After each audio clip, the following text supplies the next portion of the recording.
Hello guys and welcome to the very first episode of our brand new podcast, The Football Booth. Now, as today is the first episode, we will basically be discussing, giving you guys a little bit of a background as to who we are away from the pod, and then of course we will then get into our supported teams, and then we'll get on to the nitty gritty stuff, getting on to those top headlines in the footballing world as to date.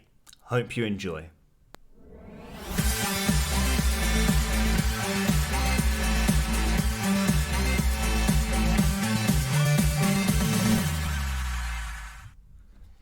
What a beautiful jingle. I know, I love it, man. Well, hello everyone. Hope you are all doing very well. So, welcome to our brand new idea, so to say. Probably, yeah. So, this is our brand new podcast that we are starting. We have called it The Football Booth. Now, before I get into introductions, just to give you a bit of a how it's going to work behind closed doors. So, the podcast will be streamed live on Twitch. Those that are watching right now, you are more than welcome to ask any questions throughout the podcast. We will cover them as we go on. Now, those that are listening right now on Spotify or SoundCloud or even Buzzsprout, thank you very much for tuning in. Hope you are doing well, and thank you once again for tuning in. I've just repeated myself, shows my nerves, right? So, we'll move on to the introduction side. So I go by the name of Fennon. I'm joined here with my forever present co-host Gondor. What up, guys? So a bit of a background already for me and Gondor. We do in fact stream on Twitch every Tuesdays and Thursdays. We do stream Football Manager. We also do produce content on YouTube where we do our own Football Manager series, and we have played the odd retro game from time to time and a bit of Pokemon in there. So that's a bit of a background to us. So for those who know me and Gondor on Twitch, you know that we are a duo, and that also goes for when we do produce content on YouTube. However, for this podcast, we do in fact have another co-host, and I'm very excited because it honestly wasn't my idea in the first place to get him on. But I must say, if I could choose another co-host, it would be this man indeed. I believe he's got one of the biggest footballing brains out there. But without further ado, just to introduce that co-host, please welcome Mayhem! Why are you not clapping with me? Why are you not clapping with me? Leaving me hanging like that. Sorry, I'm fixing up stuff in the background. So, how's it going, big man? Yeah, good, boys. I appreciate the introduction there. A lot to live up to now. If I get anything wrong, then sorry, I put pressure sure on you now, haven't I, mate? But no, yeah. No, I've always been looking to, going back. We've always listened to these things together, and I've seen you boys tackle the Twitch life for the last couple of months, and Stu reached out, and Gondor reached out, and. Well, I think we can go by first names in this. I think it'll be force of habit anyway. I'm not used to calling you Mayhem either, Joel. So, but I was going to say, but look, thanks again for joining in and becoming part of the team. Great to have you here. Obviously, I think this is like your first exposure to something like this. How are you feeling right now? Yeah, certainly the live aspect. I mean, way back in the day, we did some. I think as all 13-year-olds did back in the day, we watched Optic and we thought we were the next big thing. And we fumbled together some montages and smacked a load of music on them. Ultimately, would have been copyright strike because we were using actual music. Yeah, the good old montage clips, the good old ZZR Grizz days, yeah. Forgive our ignorance back then, but yeah, so this live aspect is certainly a new realm. But yeah, it's something that I've been excited about doing. My family's over for my daughter's birthday tomorrow, and I've ditched them to come and do it. Oh my! Oh, bless her. Shows the dedication early on there. Yeah, exactly. How are the family, Joel? Yeah, mate. Kayla's going to be 3 tomorrow, going on 23, and she is ultimately karma for all my sins in this life and the next, I'm sure. But yeah, she's already got that sass about her, it seems. 100%. It seems that the old cliche is that you blink and you sort of miss it, and it really is. I'll have a 5-year-old in October, and Kayla's 3, and Kyron's 1, and probably bigger than Kayla. So they keep me busy. No day is the same. Everything's keep you on your toes, definitely. But yeah, it's the best thing in the world. You lose a lot of sleep. You don't really get much of that. You don't get a lot of time to stream or game. But they are. Well, I tell you what. The light of my life. I tell you what. Well, I mean, hats off to you for finding the time to be with myself and Stu. Part of this. Well, it's going to be a new journey, really. Like I said, it's been in the works for the last couple of weeks. There has been a lot to get sorted behind the scenes, and I feel we've done the best we can, really. Now, I mean, of course, Joel, you're joining us remotely as you're a little bit out of the way from Stockholm, so to speak. Just a little bit. Just a little bit, yeah. Only overseas, only a couple of thousand miles away, but... like I said, much appreciated to have you on here, and thank you as well to you, Stu, for obviously bringing the idea into fruition. So yeah, no worries. Yeah, I think we should crack on into it then. So before we get into the football side of things, why did we want to start this podcast? Now, Stu, you've been in Stockholm now for about 6-7 years now. 7 years, yeah. 7 years this July, I think it is. Yeah. And I've been here for 4.5. Joel, you've also made a big move yourself, and of course you've got a massive loving family now. Honestly, life comes at you fast. It's mental. Mm-hmm. And so I think throughout my time out here in Stockholm, from a football perspective, it feels like the Swedes are massive into their football. Oh, yeah, They're definitely. absolutely huge into their football.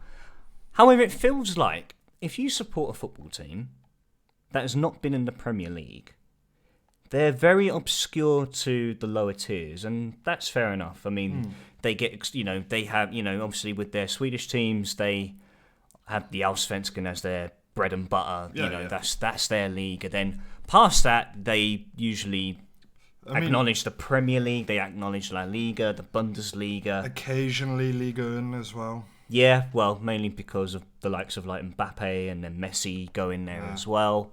So the Championship doesn't really get, tend to be acknowledged out there. So from whenever I've had interactions with Swedes about Cardiff City, I've given away the team I support already. Good job. Yeah. We'll wait 15 Spoiler. minutes. We'll wait 15 minutes. Yeah. into the podcast, No. That's the thing. I'll get too excited. That's the problem. But it feels like the only in-depth conversation I've had with someone who really has an idea of my football team is the infamous colour change from when Cardiff went from blue to red back in the early 2010 time. So apart from that, they don't really have a lot to sort of entertain with you when you say Cardiff City. They're like, oh, Cardiff City, nice. That's literally what one guy said to me. Nice Swedish accent there. Yeah, no, it's the worst. But like I said, so I've got a bit I've got put off a track there. So a little bit of a background to myself and you two guys. I mean, we've known each other an awful long time. It's amazing how, things plan out. You would have thought, with us moving abroad and then you, Joel, moving over to Belfast, it's, it takes something really special to sort of keep those friendships kindled, Mm-hmm. So, I mean, yeah, so in terms of our background, so I met Joel when I think it was like 17. It was the second year of college, wasn't it, Joel? Yeah. It was. And we really got to know each other through a mutual friend of ours, and he, in fact, invited you to come and play for our five-a-side team at the time, which Stu was running, funnily enough, weren't you? Yeah, I think I was the one that put that together, and then I left to come to Sweden. You did. So then I took over, and then obviously I got some of the boys in from college. That's where Joel came in, and we ended up being a really good five-a-side team. Wouldn't you say, Joel? Yeah, I think we had a little bit of a transition period as we were sort of blooding new players every single week, weren't we? But yeah, I think once we had that core set of players, we pushed on, adding the odd player going along, obviously Ash and everyone that come along, and I think as well as it was a great football team as all teams really. We had a great bond. We were obviously pals, and we spent a lot of time with each other, around each other's houses, around each other's families. And you just sort of that transitioned onto the pitch, and we went from strength to strength. Everyone had each other's back. Everybody knew their role, whether you was in goal for a bit or I was sitting at the back, and you had Ring that was going to dance around 3 or 4 players, and we just all complimented each other. Yeah, really well. We ran through brick walls for each other. I think you won't find a better unity than that. You won't find that in rarely any top tier football teams that you'll see today. There's a lot of them, obviously, based on their it's mainly down to the financial side of the game. It's if you have a player of high value, like you see with Dortmund, for example, you have Erling Haaland, you have Jude Bellingham, they've got the spotlight on them. And managers, of course, have to build around them. But it feels like that... Sorry, I've just read one of the comments on the stream. But no, it feels really hard to come by nowadays. So just to point out, you can see the comments on your own screen. Oh, don't worry. Well, funny enough, the person who's commented is actually another good old friend of ours from that football team, Liam. We'll definitely try and get him on the podcast one day. Even Sam as well. Look, all the boys are in. God, it's like potential FC in this podcast right now. It's mental. Just want to mention that Dortmund are the absolute shunned word for the week, so I'm glad you decided to bring them up. Because we'll definitely fell out of love with them. We'll definitely cover that later on in the podcast. So, I feel, shall we move on to the football side of things now? Yeah, sure. Let's go for it. Right, so myself, Gondor and Mayhem, we all support 3 separate teams. Very extravagant teams to the neutral listener. So, myself, I'm a Cardiff City fan. Gondor? Right, which side? You're Gordon. Speaking of the Swedish leagues. To all listeners right now, he's wearing a Djurgården shirt. Okay, they're a Swedish Allsvenskan team. The best Swedish Allsvenskan team, may I say. And Joel? Yeah, I'm a Celtic fan for my sins. The boys in green. Love it. So, what we'll tend to do, each podcast will basically briefly cover over each team's recent results, how they're doing in the table, and basically everything that we know that's going on away from the football pitch. So, any transfer speculation or, the team atmosphere, the manager's position, everything we can possibly think of, we'll definitely try and cover. So, I think what we'll do, we'll reverse the order each week. So, I feel this week we should start... Do you want to start, Stu? You're getting some research up about Djurgården, aren't you? No, we were talking about it earlier, about discussing our teams. Now, the Allsvenskan doesn't play their season at the same time as the Premier League or the Scottish League or the Championship. So they have a winter break, and I'm sure you can understand why, being in Sweden with all the snow. But what Sweden do, and I really enjoy this actually, is they put their cup in the pre-season. And so the cup actually kicked off yesterday. And when we were talking about the podcast earlier on at work, we remembered that Djurgården were actually playing tonight in the cup, their first game in the cup. So he said about us doing the results, and I had to look up the result because I haven't checked it in the last couple of hours to see what the result was. What's the result then? 1-0. To the Djurgården? To the Djurgården. Of course it is. They're playing a pub team tonight. Yep, we scored in the 77th minute. We had Edvardsen score. So it's really... Yeah, no, as I say, At the moment, there's not an awful lot to talk about when it comes to Djurgården. What I can discuss briefly is the Svenska Cupen, which means the Swedish Cup. And the group that Djurgården's been drawn in, unfortunately, actually has my second favourite Swedish team in it. Well, you always dub them as the Swedish academy, team, yeah. The Swedish team academy. Yeah. Cause So all the top players come through Yeah. IF Brommapoikana. IF I hope Brommapoikana. I've nailed that pronunciation. Brommapoikana. Yeah. It stands for the Bromma Boys, which is an area of Stockholm, Bromma, and they train just outside and play their games just outside of Bromma. So they name themselves the Bromma Boys. Never knew that. That's the history of it. It makes essentially, sense. Yeah, it makes sense.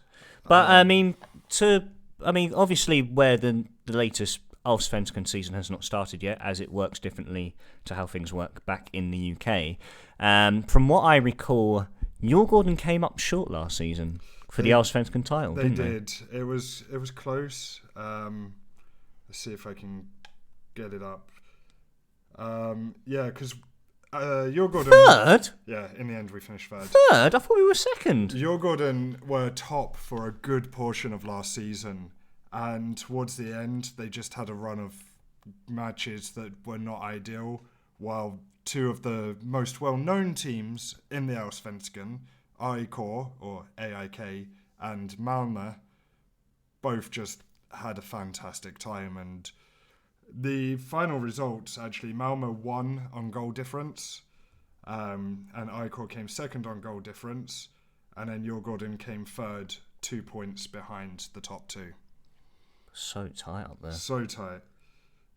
Hammarby, the third Swedish Stockholm team, so it's Hammarby, AIK and Djurgården, they're down in fifth. That was nice to see. And this is a table of 16. Recognise the team that got relegated, Fennan? I do recognise the team. It's actually the team that once upon a time, under Graham Potter, who is now managing Brighton, so the Swedish team he managed, Östersund, had been relegated. So they will be playing Superettan football next season. So we won't be seeing them anytime soon. But I mean, here in Sweden, I mean, we do like going to our Djurgården games, especially the away one up in Uppsala. Yep. Do you want to tell us a bit more about that? Uppsala is a student city. It's not far from Stockholm, and they have a very small football team, but that does very well considering.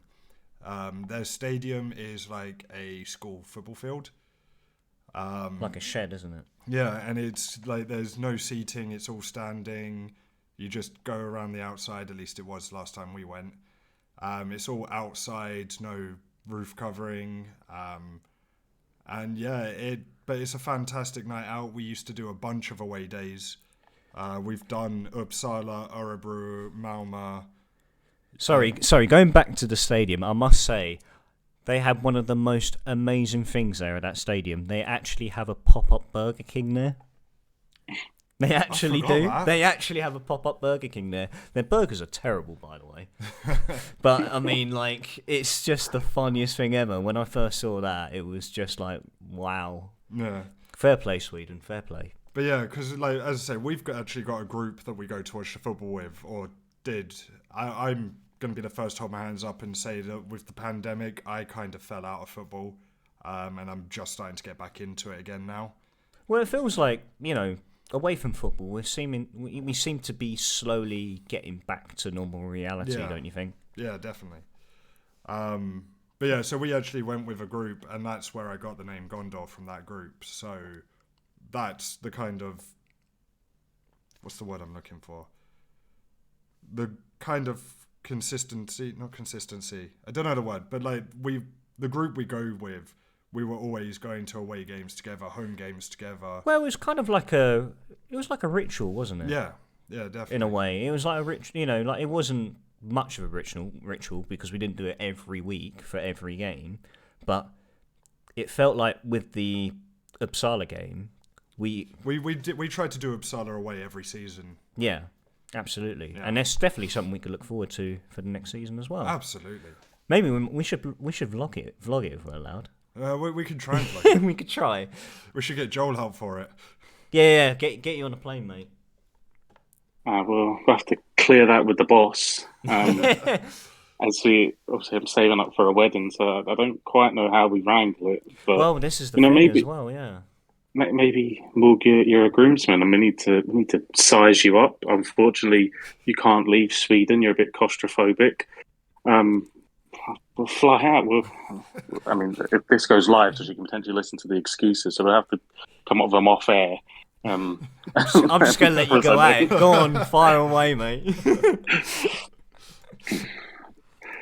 But I would definitely love that. I mean, obviously, being a Celtic fan, I've a detachment from the big leagues. I'm not really interested in to support anyone from England. Obviously, you keep up to date with all the news. I'm a football enthusiast, but I think the real nice thing is someone talking about a Swedish team. The only Swedish teams that I knew was obviously Malmo.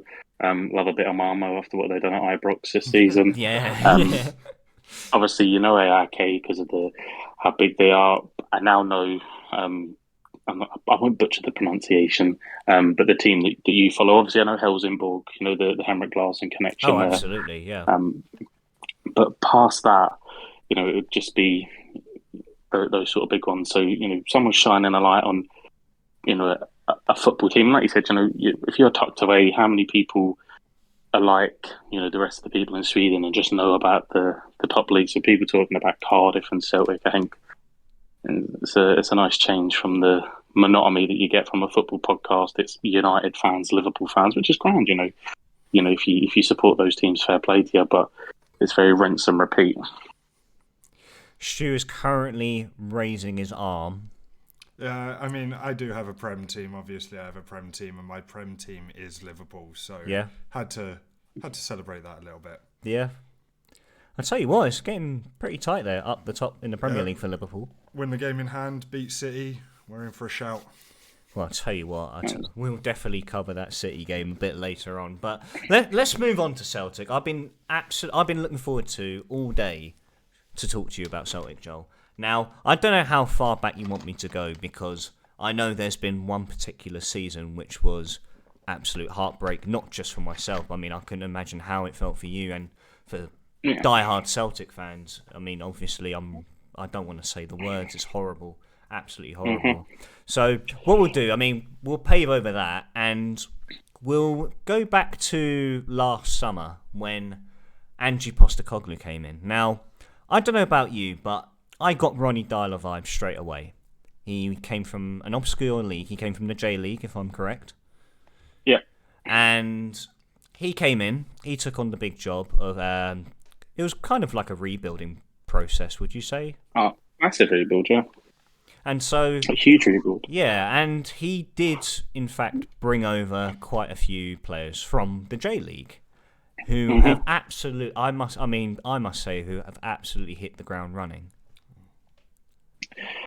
Yeah, I don't think even if you'd have spoken to the most optimistic Celtic fan, that anybody could have foreseen, what Ange Postecoglou was going to come in and do at Celtic. We had our hearts set on Eddie Howe. That falls through for, whatever reason. Couldn't get backroom staff in or whatever, and he doesn't take the job. And then all of a sudden, this fella from Japan turns up who didn't even have his Continental Pro license that had to be applied for him to come over and manage. So I never knew that. We're all a bit up in arms. Who is this guy? But the thing is with Celtic is we'll be faithful through and through until it's not there anymore. Because you're bound to, if this goes out and it reaches anybody, you're bound to get people talking about faithful through and through, and then talking about the whole Neil Lennon saga and obviously the season before. But he got the chance. I think what helped was we were being allowed back into the stadium as well. Fans were coming back for the first time in a year, so really fans were just happy to get back inside the stadium, and that kind of helped. There was a wee bit of camaraderie. We were being told that we didn't have a chance. It was a massive rebuild. It was a huge rebuild. I think the starting lineup against Rangers a few weeks back, he signed, I think it was 9 or 10 of those players. I think maybe only Callum McGregor for the starting lineup, was the only survivor. So he's had a massive job, and he's coming in and he's been superb. A bit of a rocky start. We didn't win away from home for the first couple of games. He had a massive game early doors up at Aberdeen that we ended up winning. And we've just kicked on from there. And the football at times has been spectacular. And it just feels like we've got our club back. It's been an incredible decade to be a Celtic fan. We've quadruple trebles and dominated and won everything. And then obviously last season, disappointment. We just weren't at it for whatever reason. But yeah, I don't think we could ever have imagined that we would have this, and the signers of Kyogo, Rio Hatate, these boys have come in, and we haven't seen like Iraguchi. He's still got to come on. Dazen Maeda, he's looked okay. He hasn't. I think we kind of now have this expectation. Kyogo and Hatate have come in and been superb, but the sum of the signings have been incredible. Like Juranovic at right back, 2.2 million. I think we got him from Legia, just an absolute robbery. So Matt O'Reilly as well, picked him up from MK Dons. I think again, 1.7 million maybe, in and around that kind of figure. And the boy looks an absolute player. So the recruitment's been amazing. And the football and his philosophy has been everything that it sort of embodies the way the Celtic play. And it's been an amazing year. I think it's defied all expectation, and hopefully now a bit of a bump there in the week in Europe, but hopefully we can sort of kick on and hopefully get our title back. Well, I was going to mention this Europa Conference League. Now, obviously, it's new to the football world this season. Mm-hmm. Obviously, with Celtic being in it, what is the incentive for winning the Europa Conference League? Isn't it Europa League spot next season? I think so. I think that's how the European system's tiered now. You win that, you go into Europa League, you go into Champions League. Yeah, I think we thought, again, been on such a run, winning breeds confidence. So, when the Norwegian champions come over, I think, we thought we had every chance. They looked a well-drilled outfit who played very well at Celtic Park. We didn't have our best night, and with a mountain to climb in Norway. And Celtic's based on European success. So we want to win domestically, but we also want to fight on the European front as well. With a rich history with the Lisbon Lions, and I got to the final in 2003 under Martin O'Neill. And since then, since getting to the final, we've done all right in the groups, but not really progressed in any kind of knockout European football. So it was a disappointment in the week to come up short in that result. Hopefully we can put in a good performance away from home and turn it around. But they're a really well drilled outfit, a really really good team. Pumped Roma 6-0 earlier this season, and Norwegian champions as well, aren't they? Yeah, and they looked every bit like they deserved it. Unfortunately, they played us off the park, and for whatever reason, we just weren't our usual selves, and we got everything we deserved to get that night. Yeah. No, it's a big shame, and fingers crossed Celtic can turn it around in that second leg out in Norway.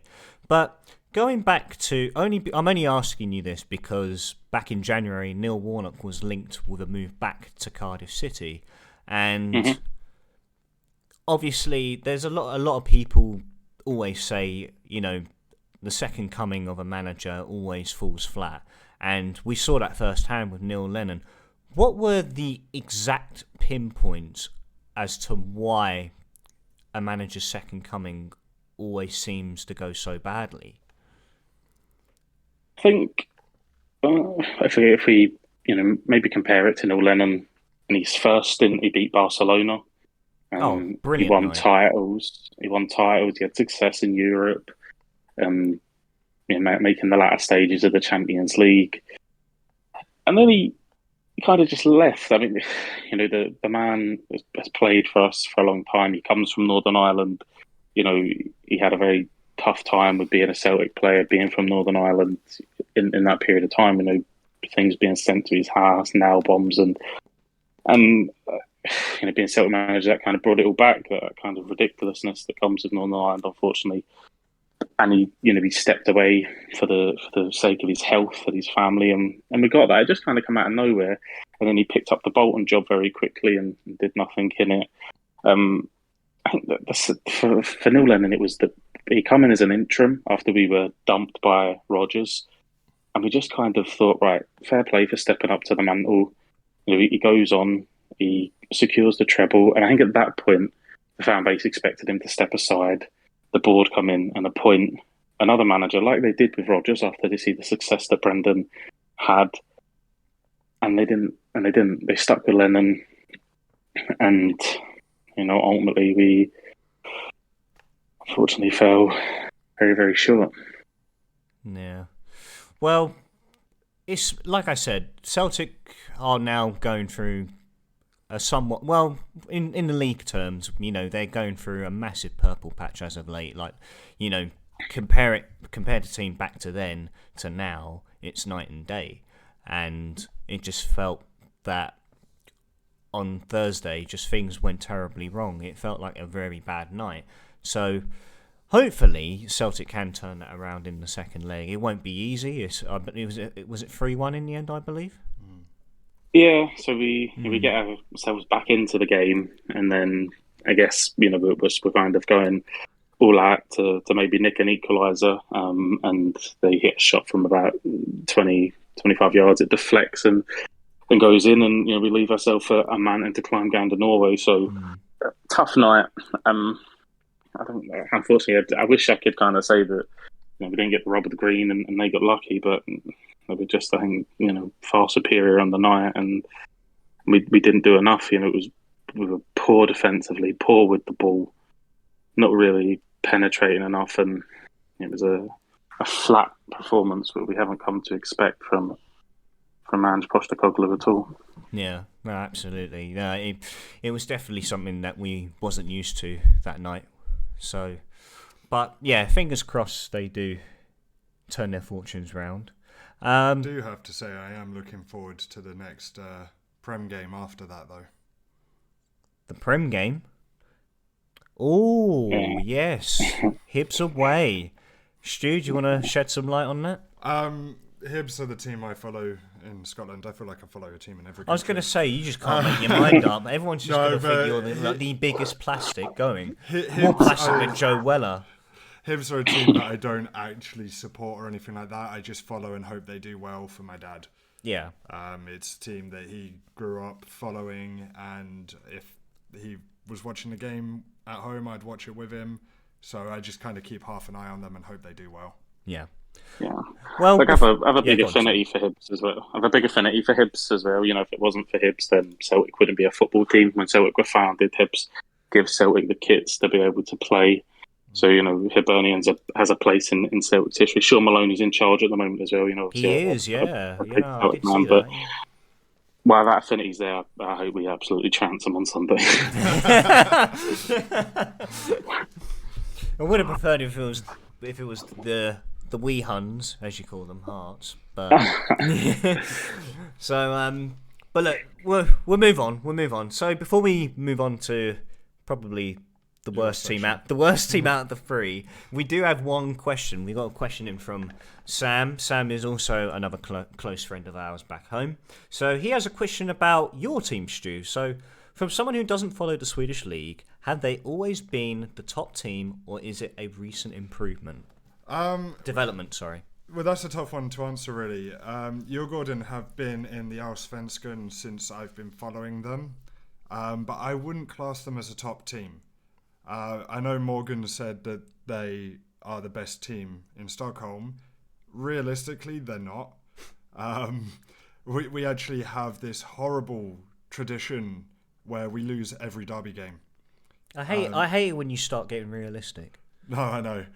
So they're height that they're playing at the moment has kind of been more recent, the last 2-3 seasons, but they've been up and around there for a while. We actually won the league 4 years ago. 5 years ago. Was it before you? No, it was sooner than that. 3 years ago? Yeah, it was. No, it was 2019, I believe. Was it? I believe 2 it was years 2019. ago. Yeah, it was very recent. So yeah, it's kind of more recent. When I first started following them, they were like top 5, top 6. But they have got a history where they have been in and around the bottom half of the table, not too long ago, I believe.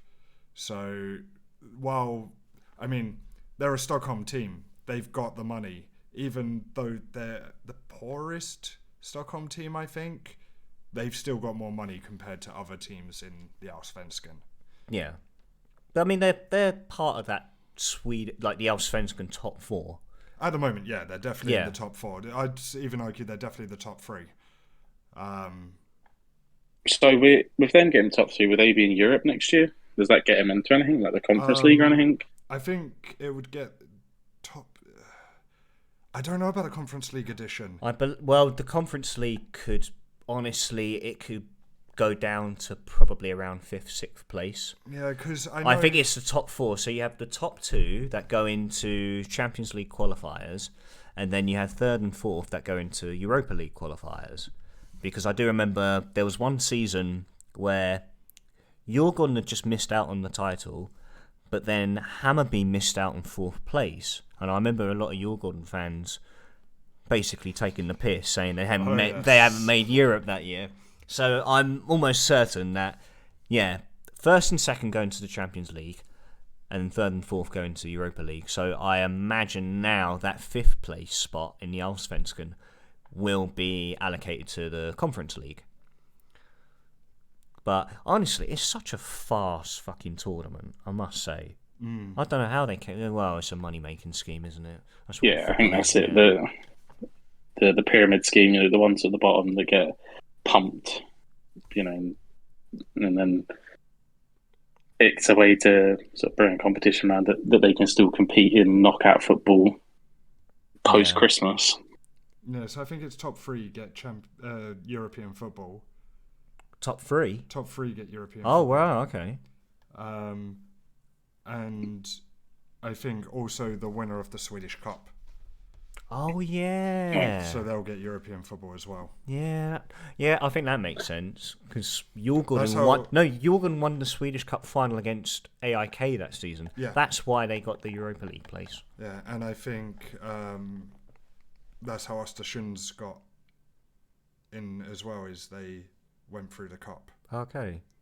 They did go far in that Europa League campaign they did season. well. Got up to Arsenal. Oh, look at them now. How times have changed. Right, we're going to move on to, well, we saved worst for last. Fire away, boys. Cardiff City. Still closer to the promotion than the relegation. Give yourself that. We are. Well, on paper, we honestly are right now closer to the playoff spots than relegation. Which is nice. It's shown that Steve Morrison has come in and improved things massively. He's honestly given us arguably our best transfer window. Despite them all being loan signings, I think all of them have been phenomenal coming in. We got Cody Dramel on loan from Leeds United. I'm confident he'll start for Leeds next season. Yeah. That's how good he is. His last game was outstanding. The guy's like a Duracell battery. He just doesn't stop running. He bombs everywhere. Gets stuck in. He is a rare breed. He's a rare breed. We got a left-sided player in because we lost Ryan Giles in January. We had him on loan originally until the end of the season. Then Wolves recalled him just to not play him. And then their manager, who is it? Pedro Largue now, whatever? That twat. Anyway, took too long to respond to his WhatsApp messages, so Morrison decided not to wait around, and he brought in Alfie Doughty from Stoke. He got injured back against Barnsley 2 weeks ago. Second game, wasn't it? Yeah, it was his second game. He had a really good game against Forest, where he had to mark Brennan Johnson and that Dion Spence. He's that right back who's been linked to the Premier League. He basically had to man mark. He had to mark them all game, and he was he was brilliant. He was brilliant against the best right side in the Championship. I don't think, absolutely. I don't think anyone in the Championship has got as good a right side as Forest as they've shown. Knocking Arsenal out of the cup, knocking Leicester out of the cup, and he had a fantastic game. Yeah, and I think showing that we beat a good team like Forest, because they have been a good team since that Wurzel twat took over, Steve Cooper. Scummy Jack fuck. But no, honestly, he's had a lot of damage to repair from what Mick McCarthy left. So much damage. At one point, even when Morrison came in, because we were so low on the way we played, and he had to work with all.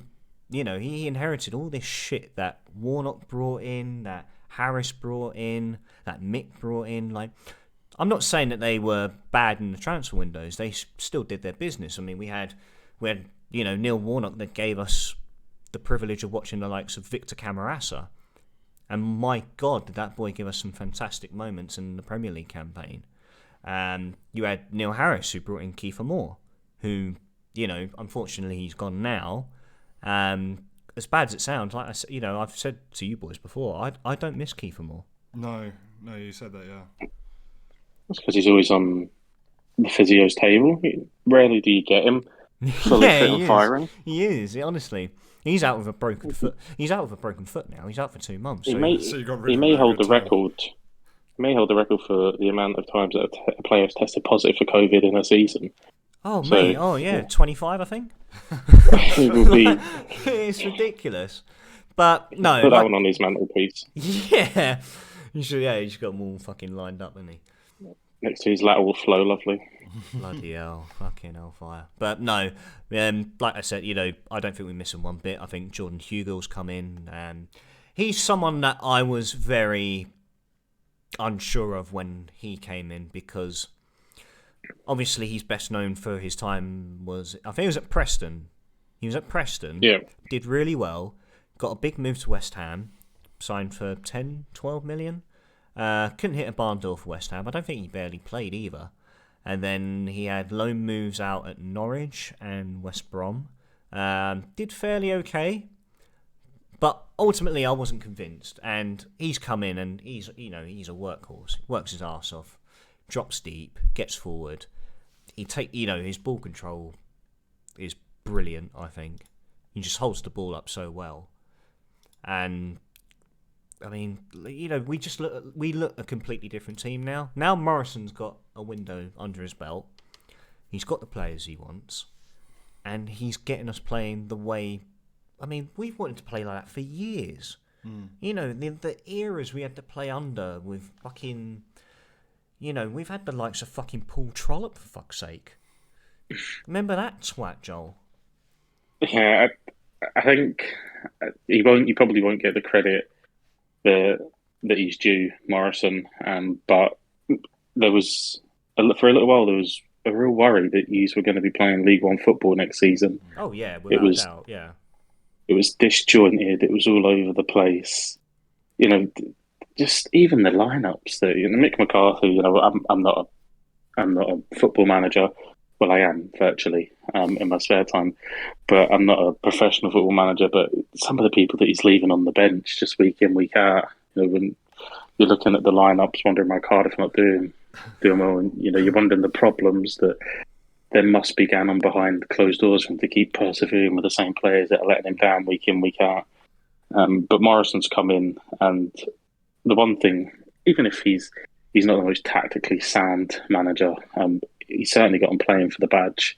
And I've been to Cardiff City Stadium plenty of times, and that's the one thing you get great hospitality down there. But the one thing that they want from their team is commitment. If you're shit and you run really hard, they're still going to clap you off at the end. But if you're a fantastic player that wants to just sort of steal yards and jog about, you're going to know about it. And he's certainly got them fighting for the badge now, and the results have been brilliant. Big result at Barnsley, the Forest result was spectacular, and then I think it was a point was it on the Throughout weekend in our against division. Blackpool as well? Yeah, we got a point against Blackpool, but well, obviously this weekend we had every team had a 12th man that went by the name of Storm Eunice. So, Yeah. mate, that ball was like a kite. It was ridiculous. It was going here, left, right, centre, diagonal, up on the stadium, in the burger bar. It went all over the place. It was mental. But Joel, you popped the statement right there. Back to Mick McCarthy. You're not a professional football manager. Neither is myself. Neither is Gondor. But I know 200% that us three will never play 5 at the back, and those 5 defenders all being centre backs. No. Yeah, I mean, if you had just been promoted, then you can kind of make a case for it. But 2 years ago, is it 2 years now? Yeah, Cardiff are in the Prem. They've been in there they've been in there twice now in the last decade. They've always been a team that's been in and around the playoffs. Since I've been sort of big into the lower leagues, that's their staple. They're either there or thereabouts. They're a strong championship team. You're going to get a game when you go down there. And for some reason they just lost that. A wee bit under Neil Harris, certainly under Mick. And I like McCarthy. He's got links to Celtic, but I like him to stay away from clubs that I have an affinity for, because I don't think he's a great footballing manager. He's a nice person, not great for the. Well, he definitely went out on sour terms. Yeah. I think if your own fans are joining in with, we were joining in with Swansea fans saying you're getting sacked in the morning, and it showed the camera onto him at one point, and he just sort of shrugged his shoulders and mouthed "fair enough" like that. It was just, as much as great as he was for Celtic, he really didn't go down well with the fans at Cardiff. Unfortunately, he never went over to clap the fans. Even what he came out with when Neil Warnock got a fantastic reception when we played Borough at home. I think we lost on the day, and Warnock got a better reception than Mick did. Much better. I mean, I didn't know what to make of it. It just felt like it got that bad at that point. We would done anything to get him out, and I of course every club has its bad fans, right? But this is the whole Canton stand. Who will sing, we'll sing with a 5-0 down. Like, we honestly, we will be a 12th man from first whistle to the final. And the fact that, the way they turned on him in that game and what he came out with before, he didn't even show up for his press conference, his post-press conference either. And he said, and he was fuming. Absolutely fuming. And, he knew it was inevitable that it was going to happen. And, all of us were just literally spamming Twitter. I was going to say... Refresh. I remember that period of time as well, because we watched that game together, I think it was. And then you're there immediately after, someone's got to have said it. Someone's got to have said it by now. He's got to have gone now, surely. It was absolute madness that day. I think you saw 5 tweets that had announced it before Cardiff City's official Twitter. Yeah. And you're like, no, I don't believe it it was all the journalists. They'd all found out before the club actually officially posted it. Oh, it was nuts. Yeah, look, you never like to see anyone lose their job, but I think at certain times the job, for whatever reason, whether it's too big for him or it's just not working, and clearly it wasn't working, and Mick was maybe a little bit too stubborn. I think he should have stepped aside beforehand. I mean, we've just seen with Duncan Ferguson at Peterborough, he's resigned, yesterday. You could go back a little bit as well, and a bit higher in the tiers, and say you saw this with so much obvious clarity when you look at managers like Wenger, who was too big for the club, or bigger than the club rather, and was in control for 2-3 seasons more than he should have been. No manager should ever be bigger than the club. I mean, even got to look at like Newcastle this season, and people just clinging on to a job that's far too big for him. Steve Bruce, again, I like him. He talks really well, and he's got a really soft voice, and you kind of feel a little bit sorry for him when Newcastle found giving him dogs abuse, but it just should be nowhere near a job of that size. And all it takes is a managerial change, and the atmosphere completely changes. And you look at these proper footballing cities: Newcastle, Cardiff, Glasgow. That's all they need is that bit of hope. Steve Morrison's come in, a few results, and the place is back bouncing again. And I'm sure if you were to talk to any Cardiff City fan now, they'd be talking about the summer, getting recruitment right, and going again for promotion. Absolutely. I do feel that some of those loan signings can become permanent. I mean, there's apart from two, I do feel Drama and Tommy Doyle will both be playing Premier League football next season. I feel Don't get attached, Morgan. No, I'm trying. I'm trying not to. Trying not to. Honestly, the first player I fell in love with who was on loan. Do you remember Jason Kumas? Yeah. Oh my God! You know what? Cardiff had they had like an open day where you can meet all the players, and my dad had taken me and my brother down to Cardiff in the summer, and we managed to go to the open day. I threw the biggest strop because I could not find Jason Kumas anywhere. And my mate found him. My mate found him, got his shirt signed. I was fuming. And for those of you that don't know, Morgan can throw one hell of a strop. No. No, the way I throw a strop is the equivalent of a butterfly's fart. It's fine. It's all bark, no bite. Yeah, exactly. But we'll move on. We'll move on to some of the more top headlines in football, shall we say? Let's start off with the fun one. There's a few fun ones in there, isn't there? Well, I mean, they're not really fun because they're actually quite serious. No, we'll start off with the fun one. Was of course the City Spurs game on Saturday. Fucking loved watching that game. I was working in the bar while that game was on, and I missed the first two goals because that's the way it works when you're in a bar. You can sit there quiet as anything, paying attention, and then when you got customers, that's when they score and you miss it. But I saw the rest of them, and I swear when Tottenham got that third goal, I work in the cellar of my bar, and there's a top floor. Fucking the floor was going to fall through how much people were celebrating that Tottenham goal. Really? Yeah, they Do you get a lot of Tottenham fans in there? I don't know if there are a lot of Tottenham fans or if they just wanted to see City lose. I don't think I think I know one Tottenham. No, two Tottenham fans out here. But I think because when they scored the penalty, there was a cheer, and you could tell that there's a lot of City fans there. It was a good penalty as well. But I just feel like when Tottenham scored that other goal, everyone else was just like, yes, City are losing. There's no way they're coming back with 2 minutes on the clock. Especially not, I think, for another minute of that, they stopped play again. Yeah. So it was just like... Well, the main controversy around it, I don't know if you saw it as well, Joel, was how the fourth official reacted when that third goal went in. Yeah. There's been a lot of talk about this and a couple of videos from when Lacazette's charging through at Anfield and he misses, and he looks like he's a little bit pissed off that he's missed. I don't know. I don't know if he is an Arsenal fan or whatever. I think he's maybe pulled a face at the wrong time that's been caught, but the game was fantastic for the neutral, and just means that the Premier League opens up. Liverpool go and win the game in hand, and then it comes down to all the games comes down to City at the Etihad, doesn't it?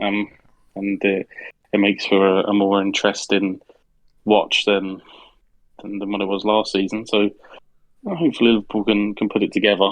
But Harry Kane, ironically, at the Etihad decides to show the world just what he can do again. I'm sure there wasn't any ulterior motive for showing up in Manchester. Well, you know what they say, form is temporary, class is permanent, and I do feel Harry Kane is one of the top class players in the Premier League, if not in Europe. Yeah. Oh, yeah, I think if he gets his move, he's potentially Alan Shearer's record could be in jeopardy if he does get the big move to the Man City or whatever. But he's been phenomenal, hasn't he, since coming in from all his loan ventures. Sitting on the bench at Norwich, sitting on the bench with Jamie Vardy at Leicester, watching the years sort of tick by on loan at Millwall. And apparently that's when he was at his best, according to Millwall fans. Apparently so. And Tim Sherwood, for whatever reason, sees something in him, throws him into the team, and from then he's been the staple and the person that Tottenham have pinned their hopes on for the last few years. And Tim Sherwood, fucking hell! How long ago did he manage Tottenham? Tim Sherwood, fucking hell! Been a few since then, right? Oh yeah, absolutely. I do have to say though, in that game, I think my player of the match at the very least had to be Son. He was bombing around all over the place, and we've mentioned the wind already, and you could argue that the wind had a big part to play in that game as well, but every ball that Son put in just seemed like it ignored the wind. They played some very good football, Tottenham. Played some very, very good football. It's just a shame they've never won anything. Well, also, Dejan Kulusevski, who of course is a Swede, scored the first goal. I didn't see that, but I saw him celebrate. That was a I saw the tap-in, don't worry. half-time replay. Nah, it was a tap-in. At least he hit the target. But no, I mean, it was just after what I mean. Obviously, seeing Conte celebrate was fantastic. Like, it is proper trademark Conte, and then trademark Guardiola being absolutely distraught. But I just can't get over that fourth official. Like, the expression. Like, what does that tell spectators and fans about this league and the governing body behind it?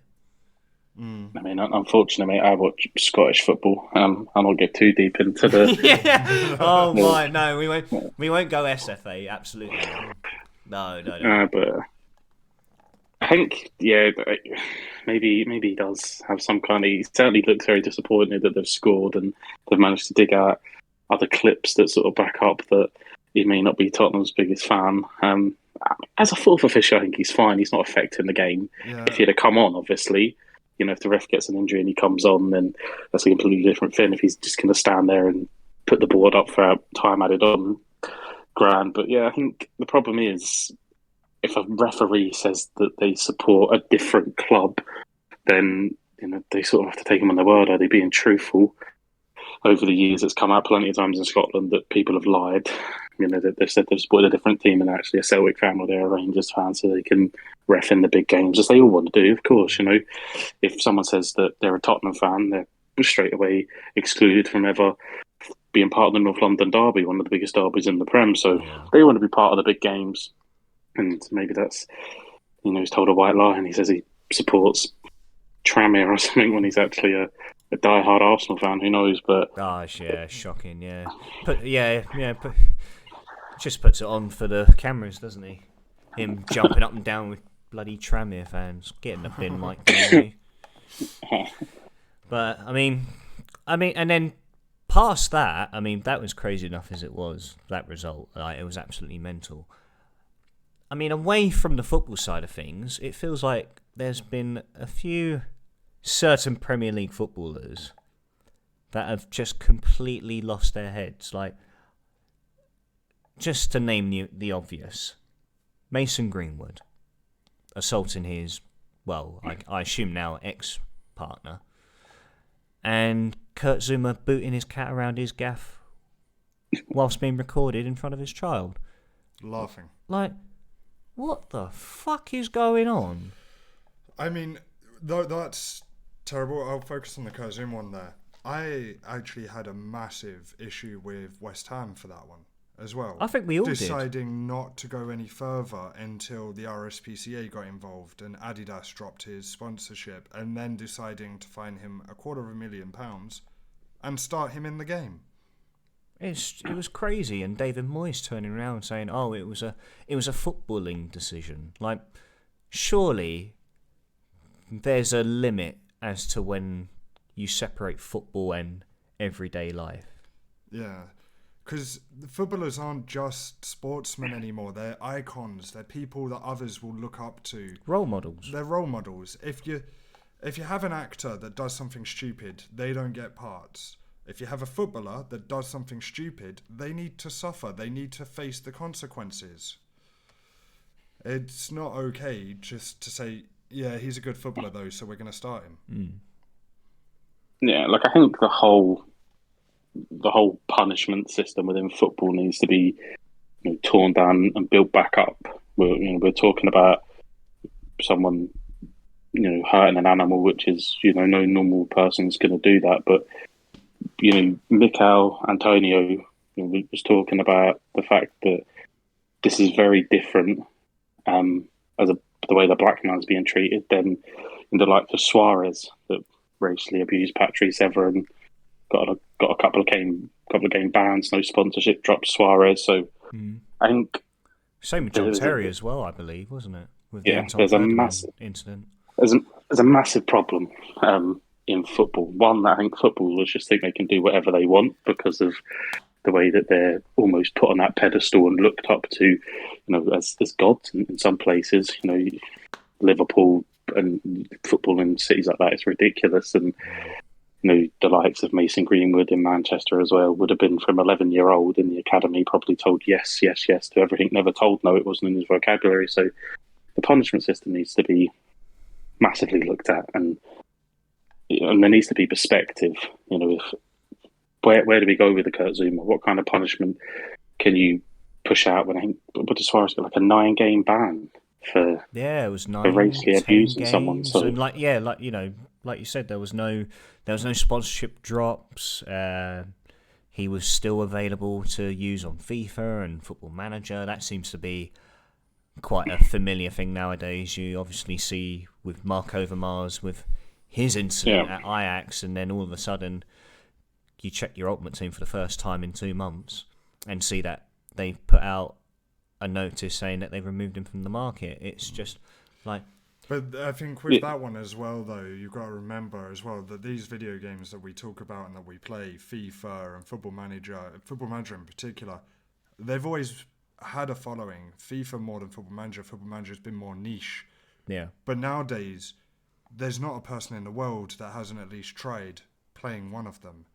And so they have a big following. They have a massive YouTube and Twitch following, and so by dropping the players from that wouldn't have happened 5-6 years ago. It wasn't FIFA maybe, but Ultimate Team's only 8 years old. Oh, it's longer than that. The first one came out in 2009. Oh. I only know that because I'm a foot founder. But back then, even though it was getting bigger, it's not been, in the perspective, it's not been that long since it's had such a massive following, even from people that don't play it and just watch it. So now it is a source to dish out a punishment, which it wasn't before. No, of course not. Bless you. Yeah, just on that, both absolutely horrible human beings. Absolutely. And I think we echo the sentiment that the footballers are a privileged bunch. And you touched on it, Stu, that this is a privilege, and when you get a privilege, you have to behave in a certain type of way. If you misuse that power, it should be taken away. Kurt Zouma should be dropped, as his brother was. His brother plays lower league. I think they play for Rochdale. They've suspended him. His brother was the one that was recording the videos or whatever, laughing. He's been suspended. I don't know if he plays for Rochdale. I might be wrong. But, Rochdale, the Rochdale team, they've done that. West Ham should have followed suit. Man United obviously suspended Mason Greenwood, obviously, but that should have been second nature. As soon as this was there, contract should be torn up. See you later. And unfortunately, that's not the way it is. Adam Johnson is a prime example of that. Dundee were going to sign him. It was crazy, yeah. And Race Rovers with signing David Goodwillie, yeah. So there's no accountability. They can do what they want, and then once it dies down a little bit, people will offer them that privileged platform back, and it's not nice. It's been going on for ages. You only got to look at Lee Hughes. Lee Hughes was done for manslaughter or something when he crashed the car and killed 2 young children, and then he was playing for Notts County dancing every time he scored a goal. So these privileged platforms that they stand on, whether they're in non-league or any time that you're playing in the public eye, that should just be taken. In my opinion, that should be taken away if you break the law, if you show to the people that idolise you, even at a local. Even if it was someone at your garden that don't have a massive following, there's still going to be Swedish kids that idolise those players. And if you misuse that power, in my opinion, you shouldn't have any way back in. Absolutely. 100%. And like it is a shame as well because there are so many players that do like the complete opposite. They do so much. I think it Rashford spent like so much money on the community and his family and was trying to build up a nicer area, but he barely got mentioned in media. You've got people like Ronaldo who donate so much money to charities, and I think there was a case when he paid for someone's operation because they wrote to him and couldn't afford it. Outside of like that local area, it's barely mentioned in the news, and it is mentioned, otherwise obviously I wouldn't know about it, but it's not all over the place like it is when these bad things happen. So in a way, we're kind of saying, hey, look, this player has done something bad, here he is playing, rather than saying, hey, this player's done something bad, we've got rid of him, but let's focus on these ones. These are the ones you should be idolising. These are the ones you should be following. Yeah, and absolutely. I think almost some of the boys that come from the real sort of poor parts of South America. I think Kaká used to donate half of his salary to back to the charities and the places that he grew up in. I think Ronaldinho was another one that threw a large chunk of his salary. And N'Golo Kante's. I'm sure these people that come from real desperate places, they still have those wholesome values, and it's got to be tough. If someone's paying you, I mean, if you're a kid or whatever, and someone starts paying you 20 grand a week, it's hard not to get dragged along in it, and everything you do is scrutinised. We just seen, I don't know if you boys see the Phil Foden video where he seems to be in a fight because of his mum at the boxing there on the weekend. But was he there? Apparently, I haven't really been too much, but there's a video going around, and a man hits his mum hits a man, and the man hits his mum, and he's there sort of in the fight. Sort of a regular Saturday night, unfortunately, in Britain, and that's plastered everywhere for the world to see because he's Phil Foden. Well, the funny thing is, I saw a tweet earlier talking about the boxing on Saturday because there was loads of clips that came out of just, spectators, smashing the shit out of each other. And someone had captioned it saying, this is what happens when a load of blokes go to the boxing, get coked up, and now think they're Mike Tyson. It's so true. And the thing is, I'd love to go to the boxing. I know we're off the football subject at the moment. I'd love to go to a boxing night one night, and because it'd be a surreal atmosphere. It'll be, a different surrounding. But seeing videos like that, it kind of puts you off the idea, And so, I think that's the big thing about football as well, isn't it? There's this unfair stigma that's still attached to football because of the 80s and, teams like Leeds and Cardiff as well. They had a big reputation in the 80s. For a long time, it was a deterrent because people thought that you were going to get a brick at you or something if you went Millwall away and all this kind of stuff. So it certainly has that lasting impression. And but I mean, unfortunately, that's not necessarily just a lasting impression because I know at least here in Stockholm, I don't go to a derby game wearing colours. I refuse because, like, here, the team you support is such an integral part of the culture that if I was to show up to a Hammarby game or an AIK game wearing colours, I'd be worried the whole time that someone's going to start something. And I know that's still the case in England as well, where people won't take families to certain teams because it's such a big day out. Yeah, I mean, if you're up in Glasgow and the Glasgow derby's on, then you're you're not to wear colours, even if you're in Glasgow. I mean, if you're on a match day, some people will be a wee bit sceptical about wearing colours to the game, just because you've got to go into town and you could be coming up against anyone. So it's certainly there. I think the tribalism that comes with it will keep that. I don't think we'll ever lose it. All teams have fans that are less than welcoming, shall we say, and that leads to unsavoury scenes at times. But it's also the passion that comes with it. You just care a little bit more than you should, really, and Absolutely. it leads to tensions running high. Yeah, no, absolutely. But we'll move on to one last topic to discuss tonight. Honestly, it's been grinding me all week because it's just like what. Like I've seen it firsthand, right? Me and Joel went to Celtic Park a few years back. We went to Celtic Ross County. It was me, Joel, and his brother. And at the full-time whistle, I think it was 3-0 Celtic in the end.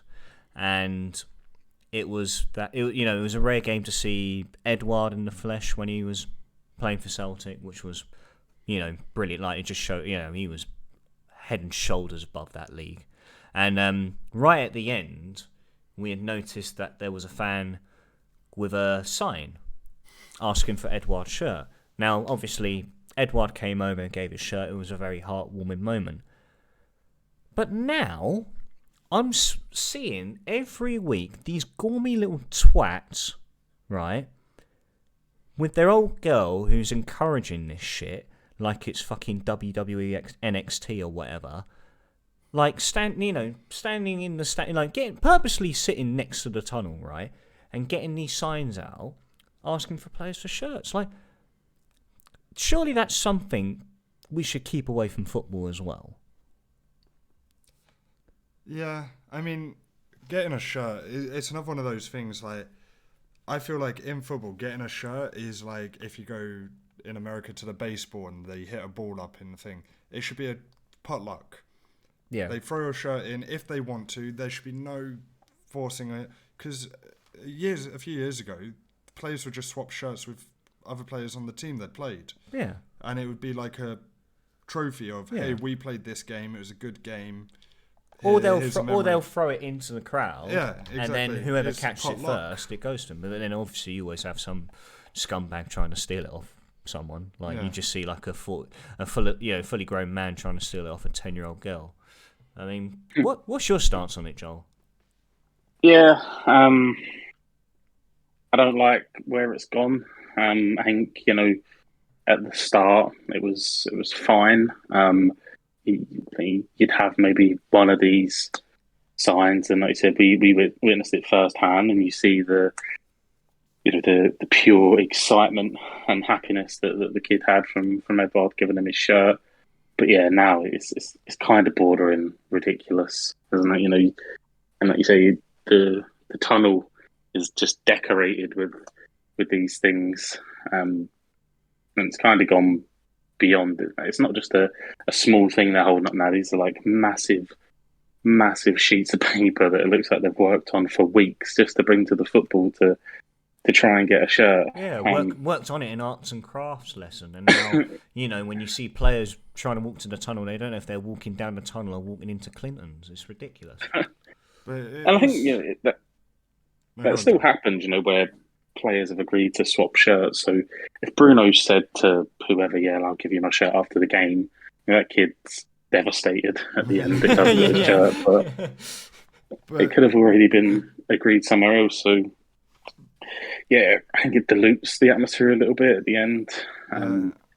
Because, I mean, as well, it's like these people that spend the entire game looking at it through their phone. You go to the game to enjoy the game, and I will hold my hands up. I will record and take photos and stuff like that, but I'll do it in the first 5-10 minutes of the game. Once the game's really got going and the atmosphere's going, I put my phone away and I'll just focus on what's going on.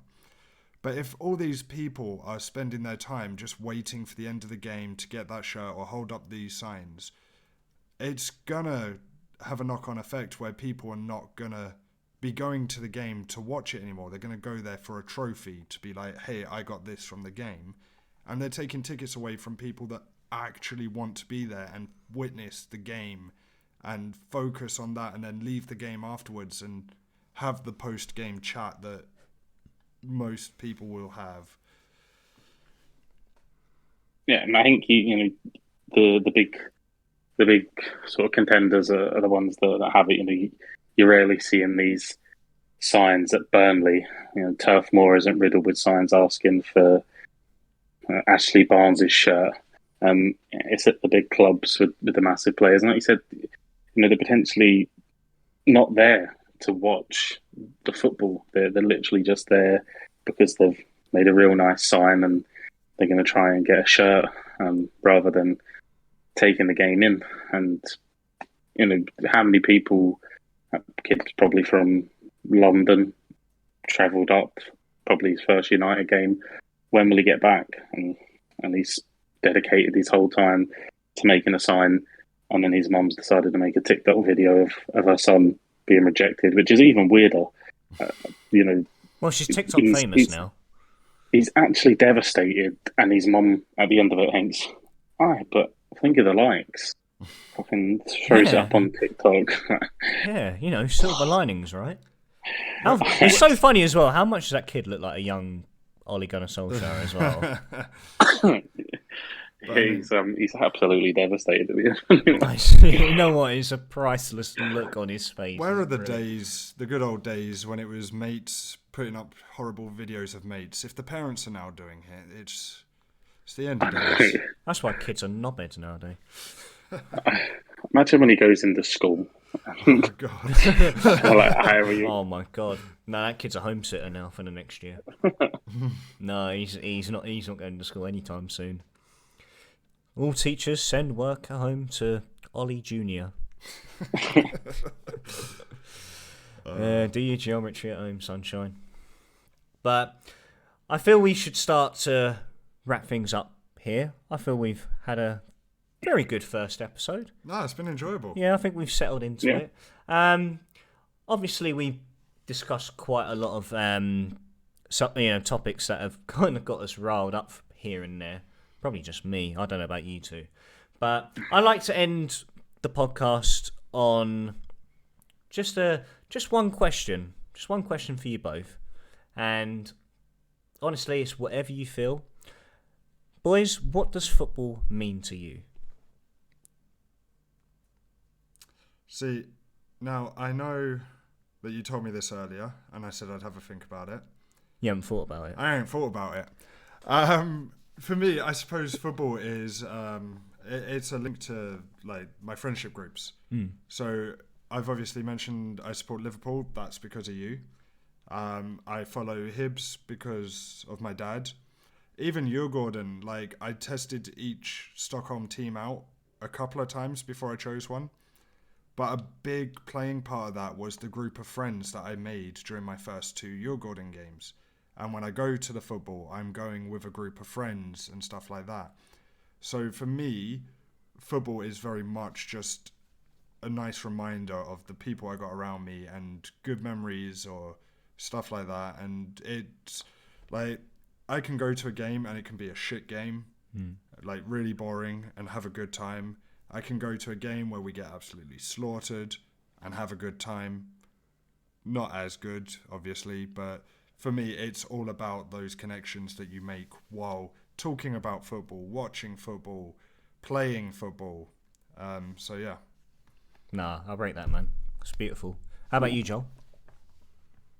It probably means more to me than I should let on. I think football and Celtic were my first love, really. It's all encompassing. Sorry. And it's very difficult to try and manage that when you've got little kids around you, and you shouldn't say things when the game's maybe not going the way you should. But and I feel like I love it that much that it resonates off.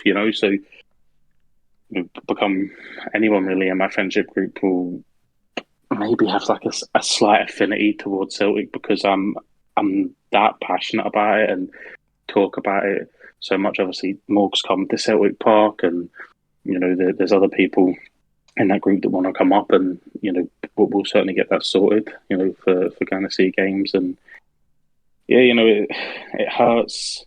It bitterly hurts if we lose, especially if we're losing to the other side of Glasgow.